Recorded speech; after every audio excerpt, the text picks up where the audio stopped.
Hello again and welcome to another Mordy and Glory Warhammer 40k video. In today's episode, we shall be asking and answering one simple question. Is Mordy and Glory a low down, dirty deceiver? Am I a cheating scumbag? Now, obviously, this being an Imperial Guard channel, I am guilty before proven innocent, but I would like to state my case for the defense and lay out the facts of the situation. You see, recently I went to a tournament where I used lots and lots of Militarum Tempestus Scions. And one of the units that I used was the Tempestus Command Squad. Of course, the fact that I chose to take the big toy soldiers, the glory boys, the foppish poncy bastards of the Scholar Progenium over the fine line infantry of his Imperial Guard. The fact that I chose to use maneuver tactics rather than attritional warfare is in of itself heresy and blasphemy for me. So I accept that I should receive a strong blamming for that crime, but that is not the specific charge that was brought against me in the wake of that video. Attention, Guardsmen. The Commissariat has detected you have not yet liked this video. Do so immediately, or else you will face the Emperor's wrath. And anyone who has not yet subscribed to the channel will be transferred to the penal battalions. That is all. Move out! You see, it was not the Scions themselves which were the problem, but rather the Militarum Tempestus Command Squad. You see, I took each one of my command squads with a Tempestus Prime, equipped with a plasma pistol and dagger. No problem there. I then had 3 special weapons in the unit. I typically went for 1 volley gun, 1 plasma gun, and 1 melter gun. Again, no issues there.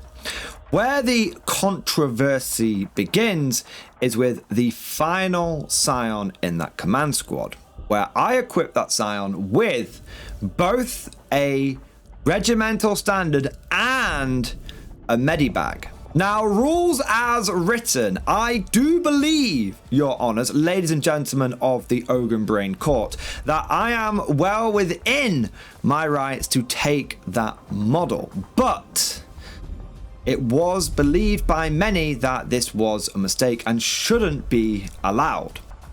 So what is causing this debate? Why do we have a lot of guardsmen saying that you can take a medibag and a flag on one Scion?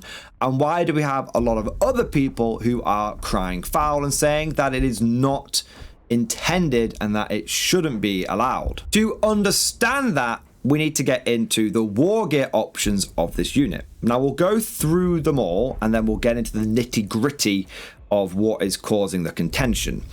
So firstly, any number of Tempestus Scions can each have their hotshot lasgun replaced with one of the following: flamer, grenade launcher, hotshot volley gun, melter gun, plasma gun. There's a little asterisk that says you cannot select the same weapon from this list more than once per unit. The next line says that one Tempestus Scion equipped with a hotshot lasgun can be equipped with 1 regimental standard, and there's a little double asterisk that says this model's hotshot lasgun cannot be replaced. Underneath that, we have an option for 1 Tempestus Scion's hotshot lasgun can be replaced with 1 hotshot las pistol and 1 Master Vox. And then we have another one that says the Tempestus Prime's bolt pistol can be replaced with one of the following: 1 plas pistol, 1 command rod. And then finally, we have an option that says 1 Tempestus Scion's hotshot lasgun can be replaced with one of the following: 1 hotshot las pistol and 1 medipack, or 1 hotshot lasgun, 1 hotshot las pistol and 1 medipack. But that second option has a double asterisk, and that double asterisk again refers to the caveat that this model's hotshot lasgun cannot be. And this is where the debate begins, because that double asterisk applies to both the Tempestus Scion who wants to take a regimental standard and the Tempestus Scion who wants to take a medipack. But there is a key difference in those 2 bullet points, and it's this difference which I believe allows you to take a medibag and a flag and a hotshot lasgun and a hotshot las pistol all on one model. You see, there's nothing in the rules, and I do hate that line, and I appreciate the moment that I have uttered that about 90% of the people viewing this video will go, oh, well, it doesn't say this, doesn't that, that's whacker, that's, you know, taking the rules, lawyering, all that kind of stuff. Yep, totally accept that, but bear with me. There is no stipulation, as far as I'm aware, within the rules of Warhammer 40k that you have to equip your models in a specific order. It doesn't say that the first step you must do is choose your special weapons, then choose whether someone's going to have a standard, then choose someone whether there's going to be an officer and what they're going to have. It doesn't say any of that. It just, as far as I can tell, when you're reading a data sheet, it presents you with the full list of options, and you may pick those options in any order, and you may use them to your heart's content, however you say fit. They're just the options you have. And so I believe it is this ability to pick the models and the equipment that they have in whatever order you want that allows you to have this double equipment model. You see, if we read the line which refers to the medibag, it says one Tempestus Sounds hotshot lasgun can be replaced with one of the following: one hotshot lasgun, one shot las pistol, and one medipack. So you take a guy, basic Scion, and all he's got on him at the moment is his hotshot rifle. You take that rifle off him, you give him another rifle, it's a different one, but you get another rifle, and he gets a pistol and he gets a medibag. Okay, so you've replaced that lasgun with another lasgun and the bonus equipment. But then when we go up to the option around the flag, it doesn't say replaced. What it says is one Tempestus Scion equipped with a hotshot lasgun can be equipped. It does not say that Tempestus Scion equipped with a hotshot lasgun replaces that with a hotshot lasgun and a regimental standard. It simply says one model in the unit that has a hotshot lasgun may take a regimental standard. Well, our medibag guy, because we chose that medibag guy first, he has a hotshot lasgun. He's sure he has the hotshot las pistol and he has the medipack as well, but he has a hotshot lasgun. He is, rules as written, one of the models, one of the Tempestus Scions in the unit equipped with a hotshot lasgun. And so I believe that because of that difference, the fact that there is no mention of replacement on the standard side, that it allows you to take a medibag and a flag and a hotshot lasgun and a hotshot las pistol all on one model. However, it would be very biased and dishonest of me to not present the other side of the coin, to give you guys the counter arguments, because there were a lot of passionate people in that last video who passionately argued that this wasn't allowed, this wasn't the case, or it wasn't intended. And I love a good passionate debate, and I fully encourage people to do it down here. Polite but passionate, that's what I always say. And one of the big arguments they had is this double asterisk. The double asterisk that says you can't replace the hotshot lasgun. And because that is next to both the regimental standard and the medipack, that there is an implication that you shouldn't be messing around with this equipment. It's one dude gets a lasgun and a flag, and one dude gets a lasgun and the medipack. And even though there's nothing in the rules that say you have to do things in a specific order, you know, they are presented one after the other. And you could make an argument that you go down the list one at a time. I understand that, but I think people have picked up the wrong end of the stick with this double asterisk. I don't think it's there to stop you from taking a flag and a medipack. I think it's there to stop you taking a flag and a special weapon. You see, by my own logic, if that double asterisk wasn't there, if that caveat about the flag hotshot lasgun wasn't there, you would be able to end up with a flag and a special weapon. Because you could, at the start, pick one Scion who's got a hotshot lasgun and give him a regimental standard, and then the next option you could pick would be from the first bullet point. Any number of Tempest Scions could each have the hotshot lasgun replaced with one of the following. So you could have a flag in one hand and a melter gun in the other. But because they have put that double asterisk there, doesn't matter if you pick the flag first, you can't get that special weapon because this model's hot shell gun cannot be replaced. It doesn't matter if you pick the special weapon first, well then that's now no longer a model equipped with a hotshot lasgun, and so it's not eligible to receive the standard. But like I said, I don't think it's there to stop the medibag and flag getting on together. I don't think it's there to stop you from getting people equipped with special weapons and then other war gear as well. Maybe that is splitting hairs. Maybe we're starting to realm into the murky territory of rules as intended versus rules as written. Me personally, I do always try and err towards rules as written. And the reason for this is, I don't think we can have almost any idea what GW intends. They are a strange gestalt being, and trying to understand and interpret the chaos that often comes from their rules writing is, well, the territory of madmen. I'll give you an example. This was, I believe, back in 7th edition, so I know I am reaching back into the past, but bear with me. This was around 7th or 8th edition, and in that edition, it was the first time that you could actually throw grenades as like a physical weapon. It's different now in 10th edition, it allows you to have access to a stratagem, but in previous editions you could actually throw grenades at people. And the way it was worded is it said a model in a unit can throw a grenade. So people thought that meant, well, each model can throw grenades. Each model can use crack grenades in like close combat. And this made Space Marines like really good because every Space Marine model came with crack grenades equipped free. And then in like the last few months of the edition, GW out of the blue, and they never ever did this, GW out of the blue released like an FAQ. And the FAQ said that no, it's just one model. And so the whole competitive community, nearly everyone playing Warhammer 40k, competitive and casually, had gone with rules as intended and had gone, oh, GW clearly intends that every model gets a chance to throw a grenade, obvs. And we're wrong. And it turns out that rules as written, when it said a model, it meant a model.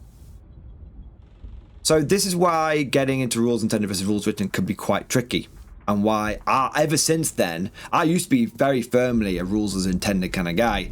And then we all sort of got burned at the same time. And at that point, I became very much a rules written kind of person. But wait, there's more. After the tournament, I have learned of another piece of evidence that goes against my original argument.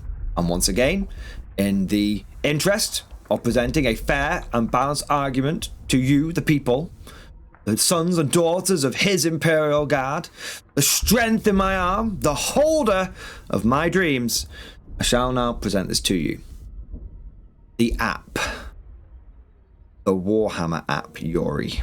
In the Warhammer app, you do get a error message saying that you have an incorrect loadout when you try and have a Scion command squad which has 3 special weapons and then the commander with the power pistol, and then you have a flag and a medipack. And it says it's not specific, it just says this is an incorrect loadout.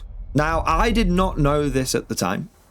I wrote my list. I thought it was all fine. I'm fairly old school, bit of pen and paper. Just use the app for double checking points values more than anything else. But this does come up in the app. My counter argument to this is that the app is not perfect. It's decent, but there are lots of little errors that pop up when you're building lists, and it can be quite finicky. And my last bit towards this would be that, have you seen GW's website? I don't hold a huge amount of faith in their software development. So if there is a little bit of dubious quality around the app that may bring its integrity into question, do we have any hard copy evidence that we may look upon instead? Well, we do have the 9th edition Guard Codex. I know, easily forgotten, but there was a 9th edition Guard Codex for all of 3 months competitively. But in there, we find almost the identical wording, basically the same wording for the Scion Command Squad. The difference is, in the 9th edition book, it does actually state which order that you can do things in. And in 9th edition, there was, when it came to the flag and the medipack, you were able to take these on one model. And in fact, this was something that I encountered other Guard players doing at tournaments, and it's something that I actually had confirmed by a TO as well. I appreciate that's entirely anecdotal evidence, but this was a thing that, as far as I was aware, in my dealings with Guard players online and in real life, and tournament organisers in the same format, that was okay. So if the 9th edition Codex wording was legit and flag Mediman was okay, and that same wording is translated over into 10th edition, then surely, if it was legal in 9th, it's now legal in 10th edition. And that just about sums it all up. Ladies and gentlemen of the Ogrin Court, I rest my case. And now it is up to you guys to pass judgment. Do you think that you can take a flag and a medipack on one Scion, or do you need 2 models to achieve this? Now, before you all strip me naked and whip me through the streets of Mordian for my walk of atonement, let me ask you for one small favor. When you are typing your responses down below in the comments section, I would like you to give me 2 rulings. Rules as written and rules as intended. So do you believe that rules as written, this is correct or incorrect? And then separately, do you believe this to also be rule as intended or not? Now, you very well may find that in both cases, you think the same way. You think that rules as written, this does not work, and you think therefore rules as intended, GW doesn't want you this way, maybe because of the way the model kit's built and all this kind of stuff. That's absolutely fine. But the reason I want to throw that distinction in there is I myself believe that there is probably a middle ground here where rules as written, it absolutely works and therefore it is tournament legal, but rules as intended, that may be a different story. With all that said, I leave this judgment in your capable hands, and I look forward to reading all of your comments. I hope you enjoyed today's video. I know it was a little bit different getting into the nitty-gritty of rules reading, but sometimes it can be fun to do that. If you enjoyed it, then don't forget to smash that like button. It really does help with boosting this video on the YouTube algorithm. And if you want to see more content like this, then please subscribe to never miss an episode. Would you like to know more? If so, then please consider becoming a channel member or patron. By supporting the channel, not only will you be doing your part, but you'll also be helping me create more content for your viewing pleasure and unlocking a whole host of perks. You get everything from a badge next to your name, custom emojis, but the big one is access to the Mordian Glory Discord server, an online community with almost 2,500 active members. It's always popping off in the MG Discord. We've got channels for army lists, hobbying, tactics, stories, and even a pretty spicy meme section as well. For all you greenhorns that wanted to see the Mordian glory hole, today is your lucky day.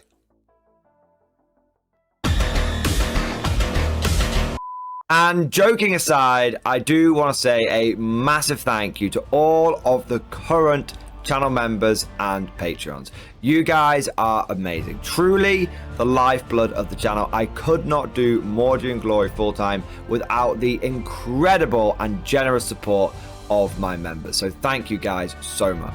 And last but certainly not least, I want to say a personal thank you to all of my top tier Patreons. These are the War Masters, the people who have truly gone above and beyond the call of duty. So a heartfelt thank you to Alex Dengal, Bon Bon Vert, Mad Larkin, Marcus Roberts, Mark Panconi, RJ Scorpion, Swordfish Trombone, Try Again Bragg, John Stubbs, Nick Wolf, Diesel Fox, and August Barney. Seriously guys, thank you from the bottom of my heart. Your support is incredible and it makes a huge difference. Thank you so much. That's all for now. Hope you've all enjoyed today's video, and of course, as always, see you guys next time.